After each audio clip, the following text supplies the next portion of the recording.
सुरेंद्र जी से है 1994 के बाद शायद कांग्रेस पूर्ण समर्थन के साथ सरकार नहीं पूर्ण बहुमत के साथ सरकार नहीं बनाई है। एक साथ जवाब देंगे। हाँ, सर मेरा सवाल आपसे है कि आप कह रहे हैं कि किसानों के लिए करा वो करा, वहाँ तो अमेठी में गांधी परिवार ने किसानों की जमीन हड़प कर वहाँ गेस्ट हाउस बना लिया, नाम कुछ है नहीं। अब राहुल गांधी खुद बेरोजगार है तो उनको लग रहा है कि सभी बेरोजगार अकेले सक्षम है जीतने के लिए। कभी आप बोलते हैं कि हमें अलायंस की जरूरत है, तो अकेले मतलब कांग्रेस खुद ही इतना कंफ्यूज क्यों है अपने मुद्दों को लेकर? आपका बीजेपी का ओवर कॉन्फिडेंस ज्यादा हो रहा है क्या? आपका 2024 के इलेक्शन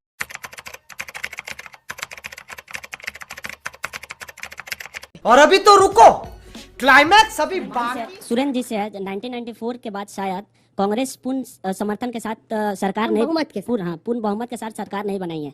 तो क्या आपको लगता है कि विपक्ष के न गोल बंद करके आप 100 सीट के अंदर आप बीजेपी को निपट लेंगे? सर जातीय जनगणना में दिक्कत क्या है, विपक्ष मांग कर रहा है तो?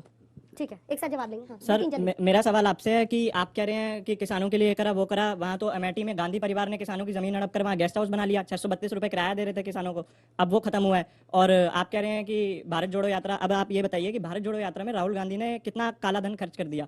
और बेरोजगारी की बात कर रहे हैं आप, तो बेरोजगारी अब काम दाम कुछ है नहीं, अब राहुल गांधी खुद बेरोजगार है तो उनको लग रहा है कि सभी बेरोजगार हैं। फिल्म सिटी कब बंद करते रहोगे? क्योंकि हम सारे फिल्म मेकिंग के स्टूडेंट्स हैं यहाँ पे, हमको उत्तर प्रदेश में ही रहकर फिल्में बनाए और सबसे अच्छी फिल्में बनाए, हॉलीवुड से भी ऊपर जाना है हमको। Next India. कभी आप कहते हैं कि कांग्रेस अकेले सक्षम है जीतने के लिए, कभी आप बोलते हैं कि हमें अलायंस की जरूरत है, तो अकेले मतलब कांग्रेस खुद ही इतना कंफ्यूज क्यों है अपने मुद्दों को लेकर? आपका बीजेपी का ओवर कॉन्फिडेंस ज्यादा हो रहा है क्या? आपका 2024 के इलेक्शन में सबसे ज्यादा ड्रॉबैक कहला सकते हैं? कहला सकता है ओवर कॉन्फिडेंस, अति आत्मविश्वास। जल्दी पूछिए। मेरा प्रश्न ये है कि भारत तो ऑलरेडी जुड़ा हुआ है, और जहाँ तक कन्याकुमारी से लेकर और वो कश्मीर से कन्याकुमारी तक उन्होंने किया, भारत तो कच्छ से अरुणाचल प्रदेश तक किया। तो क्या लगता है आपको उन्होंने पूरा होमवर्क किया है? क्योंकि भारत जोड़ो यात्रा भारत तो पूरा भारत है। सर मैं आपसे पूछना चाहता हूँ कि आपने जैसे कहा कि 25 में से 1% लोग जो बेरोजगार हैं, तो सर जैसे हम बाहर देखते हैं कि इतने लोग वर्क करके आ रहे हैं, बाहर से काम कर रहे हैं, तो सर बेरोजगारी कहाँ से आई? सर मेरा सवाल गौरव भाटिया सर से है कि 2024 की पूरी तैयारी हो गई है। इनका कहना है कि 2024 में बीजेपी आएगी, लेकिन फिर जो नेहा राठौड़ ने सवाल उठाए उसको आखिरकार नोटिस देकर बंद करने की क्या जरूरत है? मैम मेरा सवाल सुरेंद्र जी से है कि आप बार बार ये कह रहे हैं कि महंगाई बढ़ी है और पेट्रोल के दाम बढ़ गए हैं, जहाँ पे आपकी सरकार है आप वहाँ पे कुछ क्यों नहीं करते?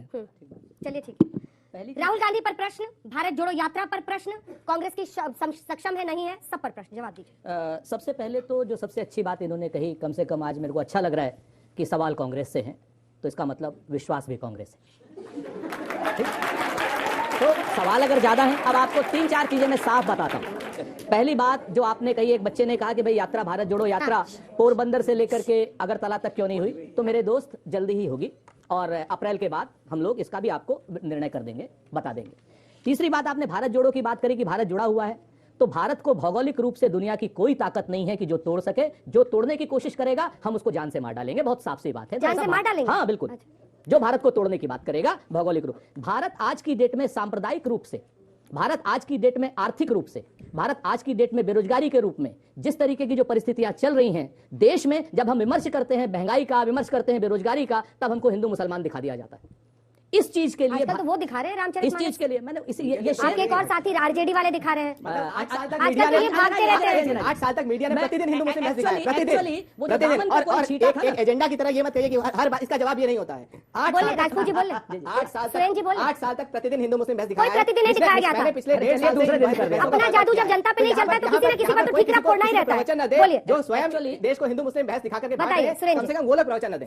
मैं आपको बताऊं कि जो आपने अभी कहा ना रामचरितमानस पे, इसी वजह से हमने कहा था कि दामन पे कोई छींटा ना, खंजर पे कोई राग। अच्छा, वो नहीं उठाना, उस पे चुप रहना है। तो उस पे नहीं, हम बहुत चुप रहना है, इस पे चुप इसलिए रहना है कि सामाजिक विमर्श के मुद्दे और धार्मिक विमर्श के मुद्दे सामाजिक नेताओं के लिए और धर्म के नेताओं के लिए छोड़ देने चाहिए। अच्छा, तो स्वामी प्रसाद मौर्य कौन से धर्म की बात कर रहे हैं? वो स्वामी प्रसाद जी से पूछिए। अच्छा, समाजवादी पार्टी से नहीं पूछे सब? वो स्वामी प्रसाद जी से पूछिए, ये मेरा विषय नहीं है, आप उनसे पूछे। मैं उन्हीं से पूछा। बहुत साफ सी बात है। मैं आपको फिर से कहता हूं कि भारत जोड़ो यात्रा सांप्रदायिकता के विरोध में थी, और सांप्रदायिकता बढ़ी या नहीं बढ़ी मेरे ख्याल से यहाँ पर सब लोग बैठे लोग जानते हैं, और आप भी जानती हैं, अच्छे तरीके से जानती हैं, क्योंकि आप सैकड़ों नहीं हजारों बहस कर चुके हैं इसको मुद्दे को लेकर के। एक बच्चे ने प्रश्न किया था मेरा कि साहब 100 सीटें आ पाएंगी या नहीं आ पाएंगी। तो बेटे एक बात हम बताते हैं कि कोई भी पॉलिटिकल पार्टी, बारी यहाँ जितनी पॉलिटिकल पार्टी बैठी है सरतो संघ के हैं, हर आदमी चुनाव जीतने के लिए वो बहुमत के लिए चुनाव लड़ता है, और हम बहुमत के लिए चुनाव लड़ रहे हैं।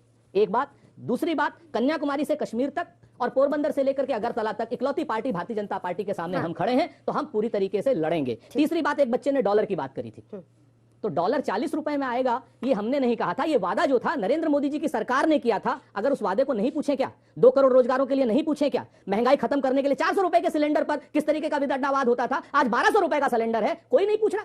नहीं पूछे क्या? पूछेंगे हम सवाल, क्यों नहीं पूछे? और रिसेशन 2007 और 2008 में मनमोहन सिंह जी के समय में इससे भयानक आया था दुनिया में, तब हम लोगों ने पूरी अर्थव्यवस्था को मनरेगा दे करके क्या नाम संभाला था। इस बात की गवाह अंजना जी भी हैं। उसमें भी जाहिर की गई आप लोगों की ये जो पीढ़ी है इसने मोदी की सरकार देखी, हाँ, यही इसने मनमोहन सिंह की नहीं देखी। कैसे युवाओं को आप कनेक्ट मैंने कीजिएगा? इसीलिए कहा आपसे, मैंने ये तो बच्चा समझा रहा है कि क्यों रिसेशन चल रहा है। मैं जवाब वही दे रहा हूं, मैं आपसे वही तो कह रहा था कि ये जिम्मेवारी अंजना ओम कश्यप जी की है कि उन बच्चों को ये जरूर बताएं। अभी तक कहते हैं कि मीडिया आप क्यों दिखाते हैं? आप लोग क्या करेंगे? इनकी जिम्मेदारी आपकी है भाई। युवाओं के साथ कनेक्ट आपको बनाना है ना। इनके लिए मुद्दे बनाना आपकी जिम्मेदारी है। क्रेडिबल लीडर्स, अच्छा शो है, इसको मस्खरी क्यों करा रहे हैं भाई? क्रेडिबल लीडर्स तो आपको बनाने पड़ेंगे ना, जिन पर लोग भरोसा करें। वही बात कौन है वो चेहरा? मैं आपसे वही बताता हूँ। हमारे यहाँ चेहरा, कांग्रेस में चेहरा राहुल गांधी है, समाजवादी पार्टी में चेहरा अखिलेश यादव है, क्या नाम उसमें जनता दल यूनाइटेड में चेहरा नीतीश कुमार जी हैं, और उसमें डीएमके में चेहरा स्टालिन साहब हैं। हर पार्टी में प्रधानमंत्री पद का योग्य चेहरा है, हर पार्टी में। लेकिन हमारे लिए राहुल गांधी चेहरा है। बाद में संसद के बाद क्या नाम जब चुनाव होगा